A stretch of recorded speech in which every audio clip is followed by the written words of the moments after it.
एक राजा था। वह बहुत ही न्यायप्रिय, प्रजा को प्रेम करने वाला एवं धार्मिक स्वभाव का था। वह प्रायः अपने इष्ट देव की बड़ी श्रद्धा भाव से पूजा पाठ किया करता और उनकी कथा सुनता।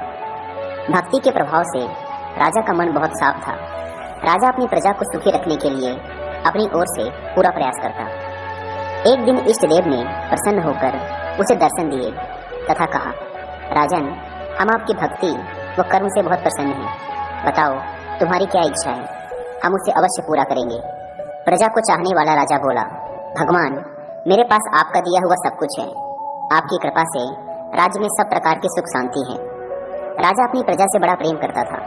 वह उसके हित के बारे में हमेशा सोचता रहता था, इसलिए वह कुछ सोचकर बोला, फिर भी मेरी एक इच्छा है कि जैसे आपने मुझे दर्शन देकर धन्य किया, वैसे ही मेरी सारी प्रजा को भी दर्शन दीजिए। यह तो संभव नहीं है, भगवान ने राजा को समझाया। परंतु प्रजा को चाहने वाला राजा भगवान से जिद करने लगा। आखिर भगवान को अपने साधक के सामने झुकना पड़ा और वे बोले, ठीक है, कल अपनी सारी प्रजा को उस पहाड़ी के पास लाना। मैं पहाड़ी के ऊपर से दर्शन दूंगा। राजा अत्यंत प्रसन्न हुआ और भगवान को धन्यवाद दिया। अगले दिन सारे नगर में ढिढोरा पिटवा दिया गया कि कल सभी पहाड़ के नीचे मेरे साथ पहुंचे, वहां भगवान आप सबको दर्शन देंगे। दूसरे दिन राजा अपने समस्त प्रजा और 100 जनों को साथ लेकर पहाड़ी की ओर चलने लगा। चलते चलते रास्ते में एक स्थान पर तांबे के सिक्कों का पहाड़ दिखा। प्रजा में से कुछ एक उस ओर भागने लगे। तभी ज्ञानी राजा ने सबको सतर्क किया कि कोई उस ओर ध्यान ना दे, क्योंकि तुम सब भगवान से मिलने जा रहे हो। इस तांबे के सिक्के के पीछे अपने भाग्य को लात मत मारो। परंतु लोभ लालच में बसीभूत कुछ एक प्रजा तांबे के सिक्कों वाली पहाड़ी की ओर भाग गई और सिक्कों की गठरी बनाकर अपने घर की ओर चलने लगे। वे मन ही मन सोच रहे थे, पहले ये सिक्के को समेट लें, भगवान से तो फिर कभी मिल लेंगे। राजा खिन्न मन से आगे बढ़े। कुछ दूर चलने पर चांदी के सिक्कों का चमकता पहाड़ दिखाई दिया।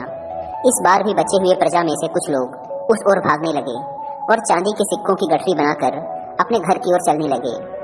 उनके मन में विचार चल रहा था कि ऐसा मौका बार बार नहीं मिलता। चांदी के इतने सारे सिक्के फिर मिले ना मिले, भगवान तो फिर कभी मिल जाएंगे। इसी प्रकार कुछ दूर और चलने पर सोने के सिक्कों का पहाड़ नजर आया। अब तो प्रजाजनों में बचे हुए सारे लोग तथा राजा के स्वजन भी उस ओर भागने लगे। वे भी दूसरों की तरह सिक्कों की गठरी लाद कर अपने अपने घरों की ओर चल दिए। अब तो केवल राजा और रानी ही शेष रह गए थे। राजा रानी से कहने लगे, देखो कितने लोभी हैं ये लोग, भगवान से मिलने का महत्व नहीं जानते हैं। भगवान के सामने सारी दुनिया की दौलत क्या चीज है। सही बात है। रानी ने राजा की बात का समर्थन किया और वह आगे बढ़ने लगे। कुछ दूर चलने पर राजा और रानी ने देखा कि सप्तरंगी आभा बिखेरता हीरों का पहाड़ है। अब तो रानी से रहा नहीं गया। हीरों के आकर्षण से वह भी दौड़ पड़ी और हीरों की गठरी बनाने लगी। फिर भी उसका मन नहीं भरा तो साड़ी के पल्लू में भी बांधने लगी। वजन के कारण रानी के वस्त्र देह से अलग हो गए, परंतु हीरों की लालच अभी भी नहीं मिटी। यह देख राजा को अत्यंत ग्लानि और विरक्ति हुई। बड़े दुखद मन से राजा अकेले ही आगे बढ़ते गए। वहाँ सचमुच भगवान खड़े उसका इंतजार कर रहे थे। राजा को देखते ही भगवान मुस्कुराए और पूछा, कहाँ है तुम्हारी प्रजा और तुम्हारे परिजन? मैं तो कब से उनसे मिलने के लिए बेसब्री से उनका इंतजार कर रहा हूँ। राजा ने शर्म और आत्मग्लानि से अपना सिर झुका दिया। तब भगवान ने राजा को समझाया, राजन, जो लोग भौतिक सांसारिक प्राप्ति को मुझसे अधिक महत्व देते हैं, उन्हें कदाचित मेरी प्राप्ति नहीं होती और वह मेरे स्नेह तथा आशीर्वाद से भी हमेशा वंचित रह जाते हैं।